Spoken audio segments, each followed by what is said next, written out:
Sir test tube બેબીથી જે બાળકોનો જન્મ થાય છે બરાબર, એ બધા જ બાળકો છે એ ટ્વિન્સ હોય છે, તો આની પાછળનું મોસ્ટ ઓફ ધ કેસીસમાં ટ્વિન્સ બાળકો જ આવે, તો આની પાછળનું શું કારણ હોઈ શકે? હવે ટેસ્ટ ટ્યુબ બેબી એટલે આમ બેન તમને મોનિકાબેન સમજાવું તો ટેસ્ટ ટ્યુબ બેબી એટલે શુક્રકોષ એટલે સ્પર્મ અને ઓવમ એને બહાર ફર્ટિલાઇઝેશન કરી એના જે એમ્બ્રિયો બને એને ડાયરેક્ટ ગર્ભાશયમાં ઇમ્પ્લાન્ટ કરી દેવામાં આવે, that is test tube baby.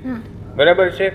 હવે સાદી ભાષામાં આપણે જેને આમ કહીએ તો તુલસીના રોપા બનાવીને પછી જેને આપણે કુંડામાં રોપીએ એ એક ટાઈપનું પ્રોસિજર થઈ.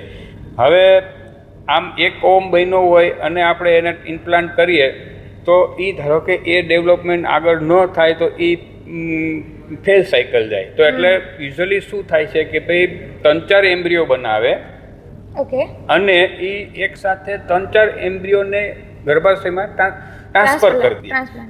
હવે 1-2 કદાચ એમાંથી ન ગ્રોથ થાય કે ફેલ જાય તો એ 2 જે બાકી રહેશે એનું ડેવલપમેન્ટ થાય તો એ આગળ વધે. એટલે મલ્ટિપલ ઓવમ મીન્સ એમ્બ્રિયો ટ્રાન્સફર કરવાને કારણે યુઝ્યુઅલી પ્રેગ્નન્સી ટ્વિન્સને ટ્રિપલેટને એવી જોવા મળે છે.